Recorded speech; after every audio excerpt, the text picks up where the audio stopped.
नमस्कार, आप देख रहे हैं सी न्यूज भारत। तो मैं हूं आपके साथ प्रिया श्रीवास्तव। वक्त हो गया न्यूज बुलेटिन की ओर रुख करने का। इस न्यूज बुलेटिन में बात करेंगे जालना की, जहां दौलतपुरा मालिकाना हक में अपना नाम दर्ज कराने की मांग को लेकर जफराबाद की महिलाएं पहुंची कलेक्टर कार्यालय, और दिखाएंगे कैसे राजगढ़ में पोस्टमार्टम के लिए पहुंची अधजली लाश, और आगे चर्चा करेंगे तरहसी की, जहाँ बेरोजगार युवक युवतियों के लिए 1 दिवसीय मेगा कैंप का किया गया आयोजन। ऐसी तमाम खबरों पर डालेंगे नजर इस न्यूज बुलेटिन में। जालना जिला इस समय पूरे राज्य में आंदोलन के रूप में मशहूर हो रहा है, जहां हर दिन अलग अलग आंदोलन हो रहे हैं। आज जालना जिले के जाफराबाद तहसील के दौलतपुरा के बाढ़ प्रभावित निवासियों द्वारा एक अलग आंदोलन किया गया। सन 1960 और 1970 के बीच जिले के जाफराबाद तालुका सहित क्षेत्र में भारी बारिश हुई और कई लोग बेघर होने के लिए मजबूर हो गए थे। इस समय तत्कालीन सरकार ने दौलतपुर में रहने वाले कुछ लोगों का पुनर्वास किया और सरकार ने अस्थायी कर दिया। निकटवर्ती गायरान में रहने वाले लोगों के लिए व्यवस्था की गई। चूंकि निवासियों के पास कब्जे में मालिकाना हक नहीं है, इसलिए इन निवासियों को बहुत कठिनाइयों का सामना करना पड़ रहा है। स्थानीय निवासी महिलाओं ने प्रशासन को चेतावनी भी दी है कि अगर अगले 15 दिनों में मालिकाना हक में हमारा नाम दर्ज नहीं किया गया तो हम लोकतांत्रिक तरीके से कलेक्टर कार्यालय परिसर में भूख हड़ताल पर बैठ जाएंगे। कहाँ से आए आप, क्या समस्या है? हम जाफराबाद से आए हुए हैं, दौलतपुरा वार्ड क्रमांक 8। हमारी ये समस्या है कि हम भगोटे में हैं, भगोटे में है तो हमको मालकी का हक होना, हमको घरकुल या कुछ वो नहीं होना। हमको मतलब जो ग्राम पंचायत नाम लिखे हुआ है वह मालक, तो हमको हमारा हक होना, हमको हमारा मालकी के हक में होना। भगोटे के हक में हमको घरकुल नहीं लगते। हम पहले वहाँ तहसील में गए, वहाँ से फिर ग्राम पंचायत में गए। ग्राम पंचायत वालों ने हमको बोला कि कलेक्टर ऑफिस को जाओ करके। हम कलेक्टर ऑफिस को आए और जालने में आए। अब कलेक्टर ऑफिस में हमको ये देना है, कागज़ पूरे निवेदन देना है। फिर वो साहब क्या बोलते तो हमको वो करना है। अगर हमारा 8-15 दिन के अंदर काम नहीं हुआ तो हम उपासना के वास्ते बैठेंगे। ये हमारा निवेदन है। शबाना भी शफिक्षा। आम्ही जाफराबादून आलेलो आहे आणि आमची समस्या ही आहे की आम्ही 40-50 वर्षापासून जाफराबाद ठिकाणी राहत आहे, तरी पण आम्हाला हे मालकीचा हक भेटत नाही आहे, काही सुविधा नाही आहे। आमचे घर पडायला आलेले आहे आणि आज आम्ही इथे कलेक्टर साहेबाला निवेदन दिलेलं आहे।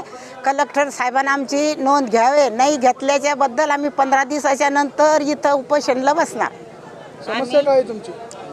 भोगूट मालकी हक्क देण्याची आमची समस्या आहे की आम्हाला मालकी हक्कामध्ये साहेबांना आणावं, आमची समस्या ही आहे।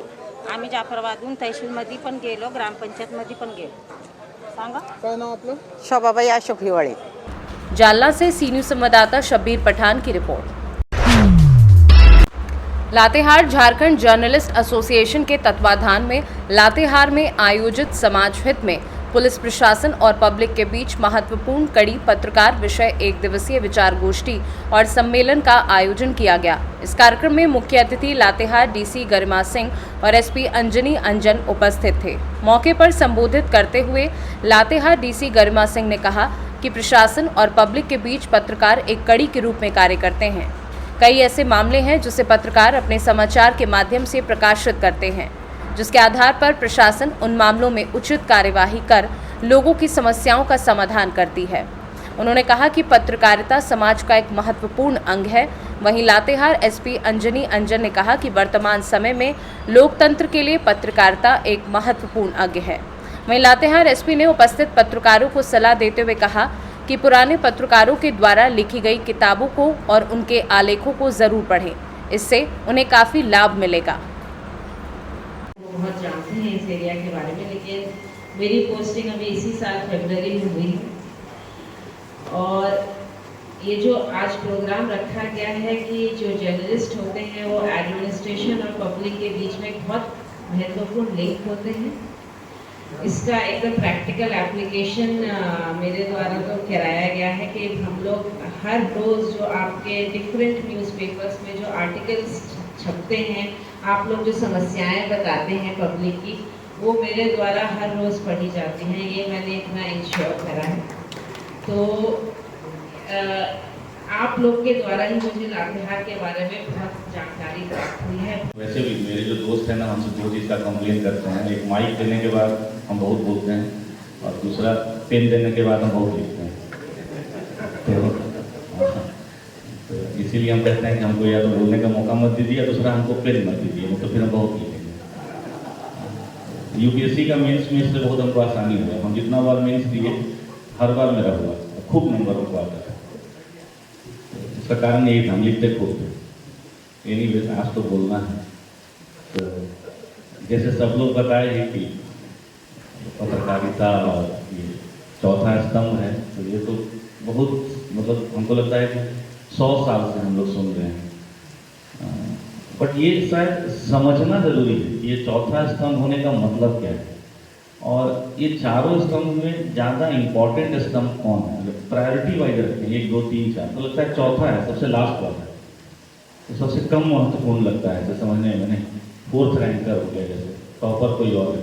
एक डैमेज होता है तो दूसरा भी काम करना बंद कर देता है। हम लोग सारे लोग मिलके एक दूसरे को सपोर्ट करते हुए ही आगे बढ़ते हैं और उसी से हम लोग बढ़ भी सकते हैं। आए दिनों में ऐसा देखा जाता है कि लोग अपने को महत्वपूर्ण समझ लेते हैं। कभी हम समझ लेते हैं, कभी न्यायपालिका समझ लेती है, कभी विधायिका समझ लेती है, और ये कसल लोगों के बीच में होता है कि बड़ा कौन है, हम ज़्यादा महत्वपूर्ण हैं।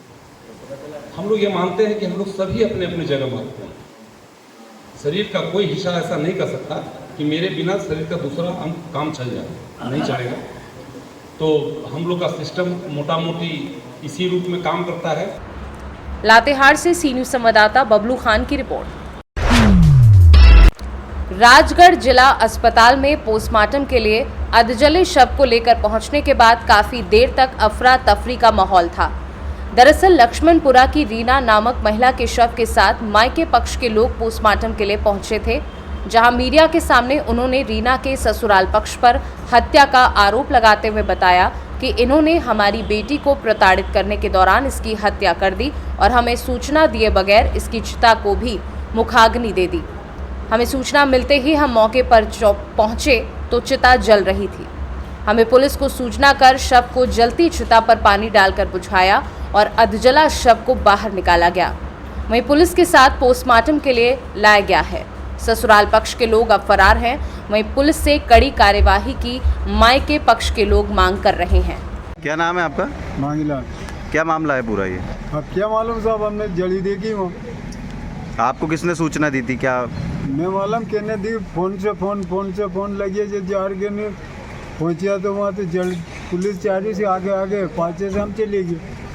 अच्छा, हमने मालूम उन्हें कसा मारी कसा नहीं मारी, 2 पैर नहीं मिलिया होगा, हाथ का पंजे नहीं मिलिया।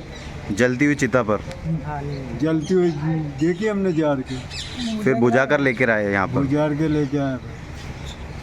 क्या नाम है भैया आपका? विष्णु पवार। क्या कुछ मामला है पूरा जो आप अभी अस्पताल में पीएम के लिए लेकर आए हो?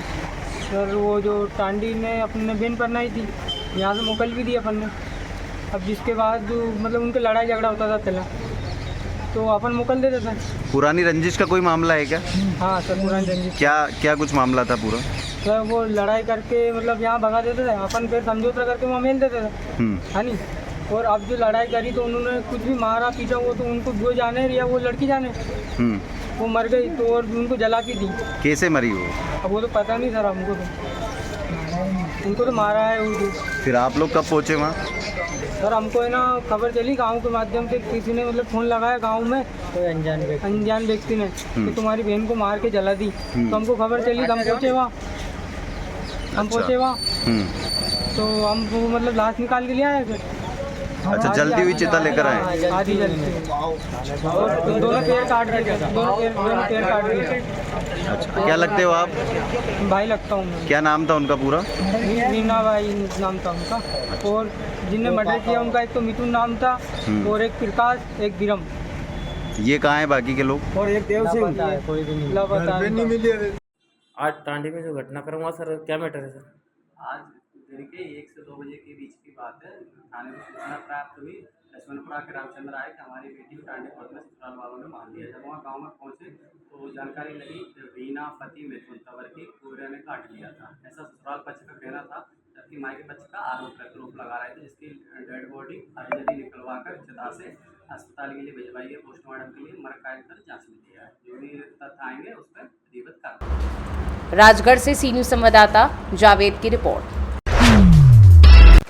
एक पेड़ मां के नाम हरा भरा काला पीपल अभियान एवं तरु शोभा यात्रा के अंतर्गत काला पीपल में महामंडलेश्वर पंडित श्याम स्वरूप मनावत मानस मर्मज्ञ देश के प्रतिष्ठित कथाव्यास महंत रघुनाथ दास महाराज, अखिल भारतीय संत समिति प्रदेश कोषाध्यक्ष एवं विश्व हिंदू परिषद केंद्रीय मार्गदर्शक मंडल सदस्य राघवेंद्र आश्रम छापरी, अशोक नायक जिलाध्यक्ष भाजपा व काला पीपल क्षेत्र के युवा विधायक घनश्याम चंद्रवंशी द्वारा नगर में विशाल वृक्षारोपण कार्यक्रम आयोजित किया गया, जिसमें तरु शोभा यात्रा निकाली गई।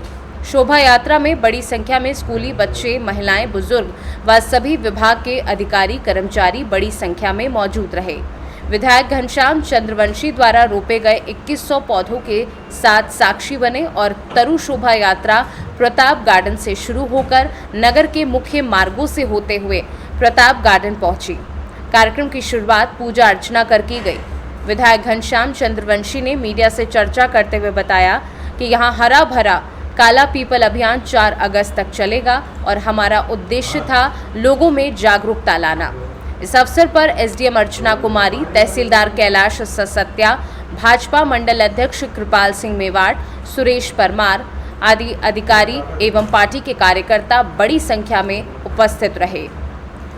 आज हरा भरा काला पीपल और एक पेड़ मां के नाम जो अभियान प्रधानमंत्री जी ने चलाया है, उसको लेकर जन जागरण का कार्यक्रम था हमारा। पौधे हमारे पहले से लग गए थे काले पीपल के हर एक प्रत्येक रोड पे, अंदर सभी वार्डों में, लेकिन आज जन जागरण का कार्यक्रम था और बच्चों को संकल्प दिलाने का कार्यक्रम था। लगभग आज 4000 से ऊपर बच्चे थे, लगभग 1-1.5 आसपास के ग्रामीण जन भी उपस्थित हुए थे। हमारा उद्देश्य सिर्फ पौधे लगाना नहीं, हमारा उद्देश्य है प्रकृति के प्रति लोगों का लगाव हो, प्रकृति से जुड़े, खुद पौधा लगाएं खरीद के, वो उद्देश्य हमारा है और वो उद्देश्य पूरा हो गया। लगभग 1.5 लाख पौधे तो हमने लगाए हैं और जनता ने लगभग 4 से 5 लाख के बीच में, जो हमारा अनुमान है, जनता ने भी 5 लाख के आसपास इस अभियान को आगे बढ़ाते हुए खुद ने खरीद के पौधे लगाए हैं। यही हमारी सफलता है। भाई साहब, कब तक यहाँ अभियान चलेगा और क्या लक्ष्य रखा गया? 4 अगस्त तक चलेगा और हम अधिक से अधिक पौधा लगाएंगे। अभी गांव में भी हमारे इस प्रकार के कार्यक्रम होना है। प्रत्येक गांव में जो हमारी विधानसभा में आते हैं, उनमें प्रत्येक गांव में रोड पे पौधे लगे, इसको लेकर हमारा ज़्यादा से ज़्यादा हम उस पर प्रभाव कर रहे हैं। शाहजहाँपुर से सी न्यूज संवाददाता रमेश राजपूत की रिपोर्ट। पलामू जिले के तरहसी प्रखंड कार्यालय में गुरुवार को मुख्यमंत्री रोजगार सृजन योजना के तहत प्रखंड कार्यालय में आज मेगा कैंप का 1 दिवसीय आयोजन किया गया, जिसमें बेरोजगार युवक युवतियों के लिए ये सुनहरा अवसर है, जिसका लाभ प्रखंड के सभी पंचायत के बेरोजगार युवक युवतियां उठा सकते हैं। जबकि इस कैंप का निरीक्षण जिला आपूर्ति पदाधिकारी प्रीति किस्कू और उप विकास आयुक्त शब्बीर अहमद ने किया। मीडिया को संबोधित करते हुए प्रखंड विकास पदाधिकारी वरुण कुमार ने कहा कि ये मुख्यमंत्री सृजन योजना के तहत बेरोजगार युवक युवतियों को 18 से 50 वर्ष की आयु को ऋण दिया जा रहा है, जिसमें 25,000 से लेकर 25 लाख तक हो सकती है, जो 50,000 तक बिना गारंटी के दिया जा सकता है, लेकिन 25 लाख तक लेने के लिए 2 गारंटर की आवश्यकता है। वीडियो वरुण कुमार ने कहा कि ये ऋण योजना केवल ST, SC, OBC माइनॉरिटी वर्ग के लिए निर्धारित की गई है, जो कल्याण विभाग से दी जाएगी। जी, क्या चीज़ का कैंप लगा हुआ है सर? आज तरसी के प्रखंड में मुख्यमंत्री रोजगार सृजन योजना से संबंधित आज मेगा कैंप का आयोजन किया गया है, जिसमें स्वरोजगार हेतु ऋण का प्रोविजन है। इसमें 50,000 रुपया तक बिना गारंटर का लोन स्वीकृत हो जाएगा। 50,000 से 25 लाख तक के लिए 2 गारंटर की आवश्यकता है। तो इसमें आयु वर्ग है 18 से 50 वर्ष के, ST, SC, OBC और माइनॉरिटी वर्ग के, ठीक है। वैसे लोग जो व्यवसाय करना चाहते हैं उनको रोजगार हेतु ऋण उपलब्ध कराया जा रहा है कल्याण विभाग के माध्यम से। सर, ये कितना डेट तक, अभी कितना दिन तक चलेगा? ये कैंप आज 1 दिवसीय है, लेकिन आप अपने से भी बाहर से भी प्राय केंद्र से या आपको जहाँ से सहूलियत लगता है, ऑनलाइन है, CMGP के वेबसाइट में जाके आप इसको ऑनलाइन आवेदन दे सकते हैं। तरहसी से सी न्यूज संवाददाता सत्येंद्र कुमार विश्वकर्मा की रिपोर्ट। फिलहाल इस न्यूज बुलेटिन में इतना ही। देश दुनिया की बाकी खबरों के साथ जुड़े रहने के लिए आप देखते रहिए सी न्यूज भारत।